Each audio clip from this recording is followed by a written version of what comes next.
There are two rental car options available for a 4-day trip. Option 1 is $29.95 per day with 200 free miles and 25 cents per mile for each additional mile. Option 2 is $39.95 per day with a charge of 15 cents per mile. First, let's determine the cost of a 500-mile trip for both options, and let's do those as option 1 and as option 2. For a 500-mile trip, this is a 4-day trip in each case, if we look at option 1, we know we're going to spend the $29.95 per day, so that's times 4, with 200 free miles and 25 cents per mile for each additional mile. So of the 500-mile trip, 200 of them are free, which leaves 300 miles to still be paid for at a rate of 25 cents per mile. So the total cost for that can be evaluated by simplifying that expression. Before I do that, let's go to option 2. Option 2 shows a base rate of $39.95 per day, and again it's a 4-day trip, so times 4.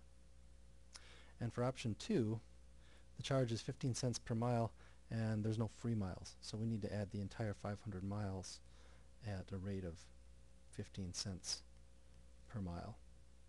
I'll go ahead and compute the values for those and write them in. Okay, and now we see that the total value for option 1 is $194.80. The total value or price for option 2 was $234.80, and so it looks like option 1 is the most efficient for the 500-mile trip in this case. Let's do part B. This asks us to model the data with a cost function for each 4-day option. And because I wrote out the work for part A, for option 1 and 2, in kind of an expanded form, we should be able to use that to find a cost function. For option 1, our cost function can be written as 29.95 times 4 plus, now the 300 is the variable because this is a question about how many miles we're going to be driving here. So the function is the function of the number of miles driven, and in general that would be equal to, let's say, m for miles minus 200 because the first 200 miles are free times 25 cents for those miles above 200. If we simplify that, we have the 119.80 plus m times 0.25 minus 200 times 0.25. That's 1/4 of 200, which is 50. And that simplifies to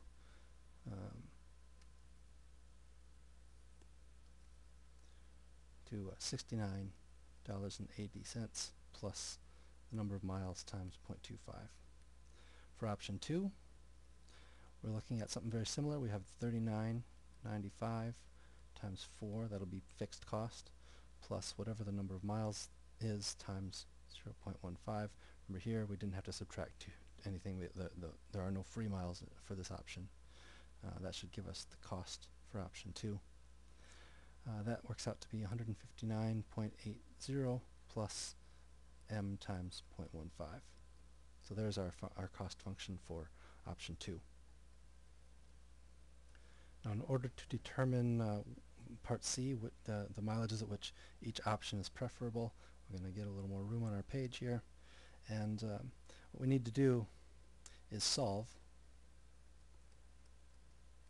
for the mileage where this cost function is equal to this cost function. So let's solve 69.80 plus 0.25 m equals 159.80 plus 0.15 m. This solution can be found using algebra. Here's the answer. We see that m is equal to 900 miles. That's the break-even point. If you have a 900-mile 4-day trip, the two plans will cost the same. It turns out then that option 1 is better at first, and beyond 900, option 2 is better.